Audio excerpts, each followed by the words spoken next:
Terus ini loh antara lain yang sering menutupi cinta kita.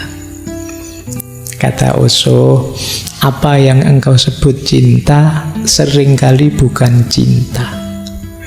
Apa yang engkau sebut cinta itu mungkin banyak hal lain, tapi bukan cinta.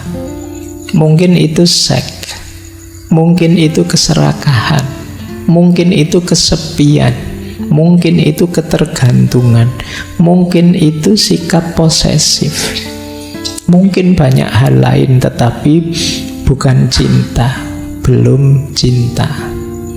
Nah, itu ya yang tahu kita. Bilangnya jatuh cinta sih, tapi sebenarnya itu nafsu saja.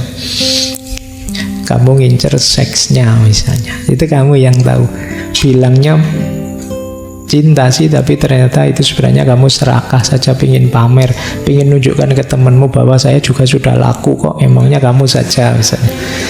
Bilangnya bisa macam-macam, coba kamu cermati. Kata Osho, jangan-jangan itu bukan cinta.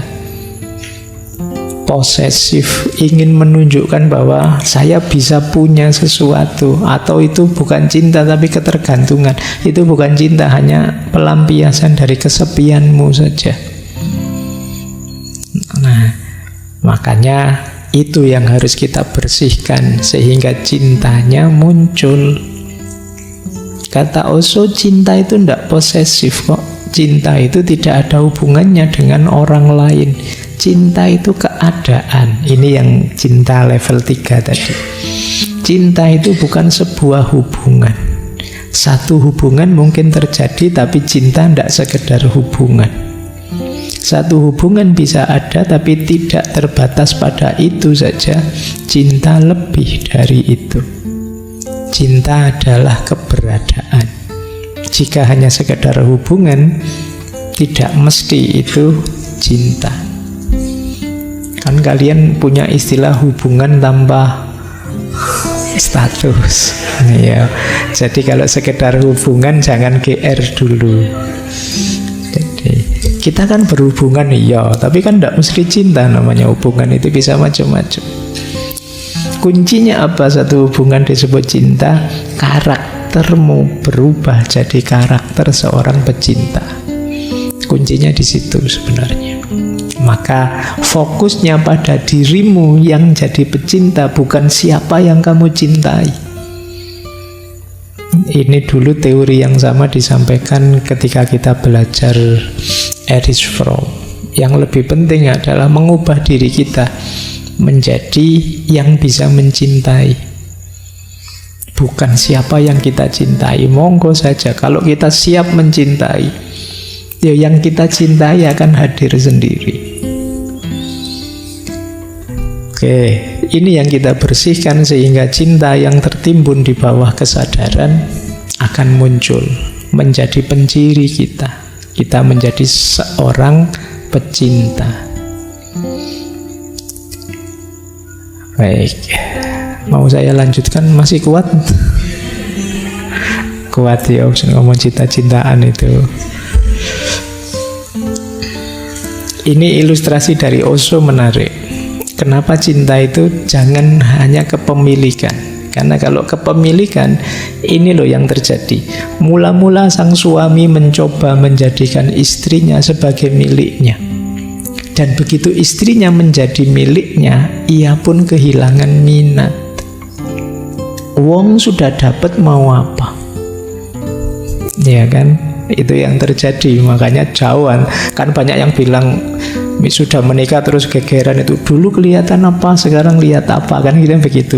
Lu dulu belum dapat, makanya dikejar-kejar. Sekarang sudah dapat, sudah dinikah. Selesai tantangannya. Kehilangan minat, tidak menantang lagi. Oh, ini yang sering jadi masalah. Kok bisa begitu, Pak? Karena cinta dimaknai sekedar kepemilikan.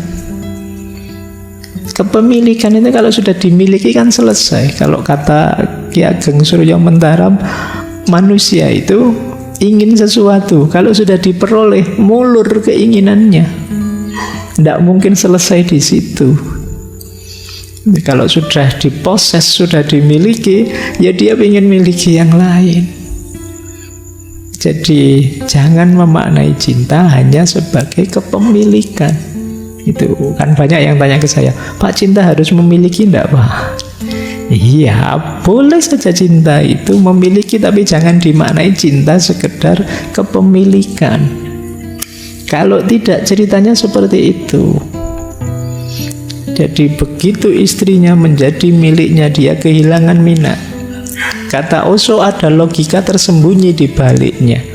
Karena puncak kepentingannya adalah memiliki, sekarang semuanya sudah selesai. Dan dia ingin mencoba wanita lain sehingga dia dapat melakukan perjalanan untuk kepemilikan lagi, nyari tantangan baru.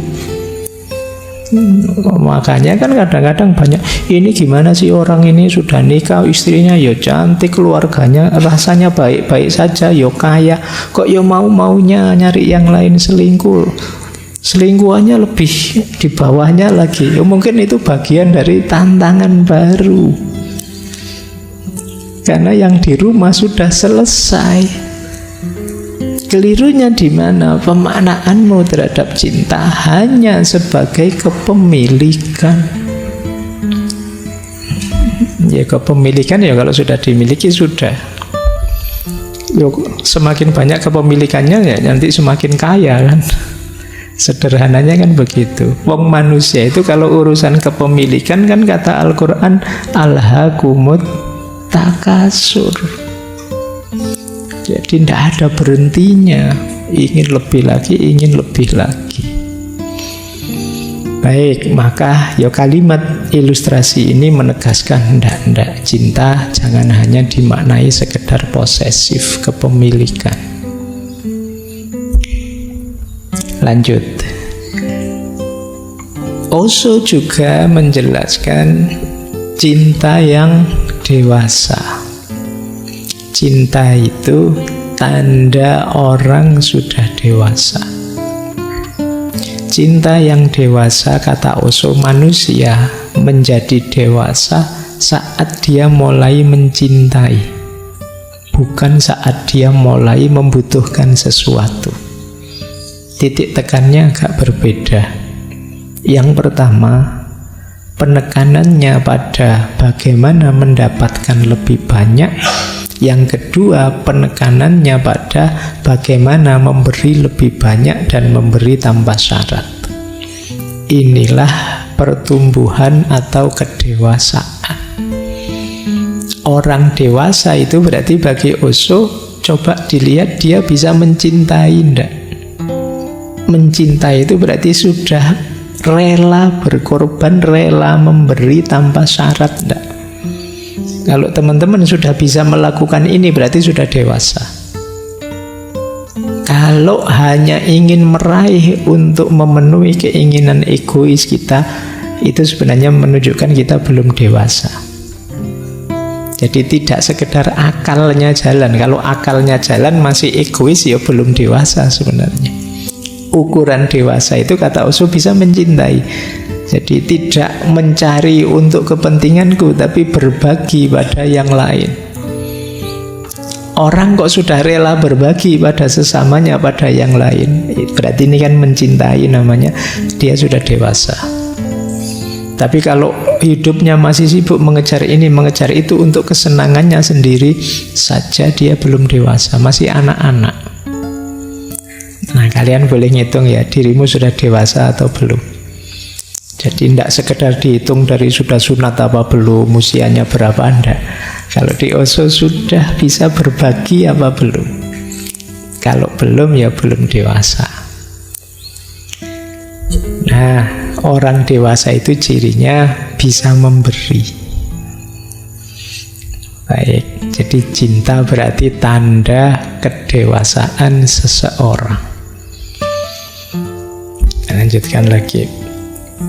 Kalau orangnya belum dewasa tapi mencintai gimana, Pak? Berarti sudah jatuh cinta sih tapi masih belum rela berbagi. Masih ingin pamrih-pamrih dia peroleh dari cintanya. Kata Osho, Orang yang belum dewasa, kalau jatuh cinta, dia akan menghancurkan kebebasan yang lain, menciptakan perbudakan, menjadikan penjara. Kebalikannya, orang dewasa yang jatuh cinta, dia akan membantu untuk bebas, saling membantu menghancurkan segala macam perbudakan.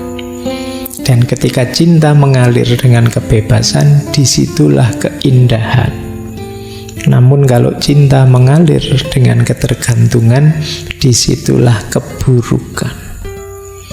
Jadi kalau orang masih kanak-kanak, belum dewasa kok jatuh cinta, biasanya masih sangat egois, maka cinta itu akan jadi sarana hegemoni, dominasi, perbudakan, penjara.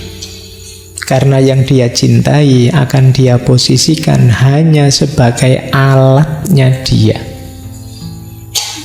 untuk memenuhi kebutuhan dan kepentingannya.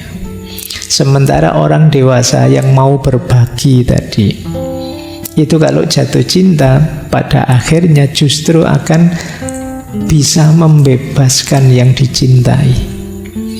Jadi memberikan yang terbaik pada yang dicintai. Disitulah nanti akan kelihatan indahnya cinta. Jadi itu bedanya. Jadi teman-teman ada di mana dalam cinta ya saya tidak tahu, tapi semoga semuanya sudah dewasa ya. Apalagi sudah mahasiswa, semoga rela berbagi. Ini kalau diomongkan gampang, tapi dalam prakteknya kadang kita itu punya kadar kepelitan kita masing-masing. Entah dalam hal apa, itu sisi egoisnya kita.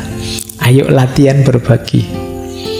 Makanya ada ayat Al-Quran itu yang bilang lan tanalul birra hatta tunfiqu ma tuhibbun. Jadi masih belum disebut kebaikan kalau engkau belum berbagi apa yang engkau cintai.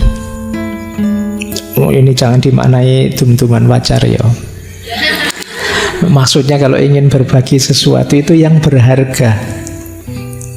Jadi berbagi itu sudah dewasa, apalagi mau berbagi hal-hal yang kamu anggap berharga untuk dirimu. Nah, itu cirinya kebaikan.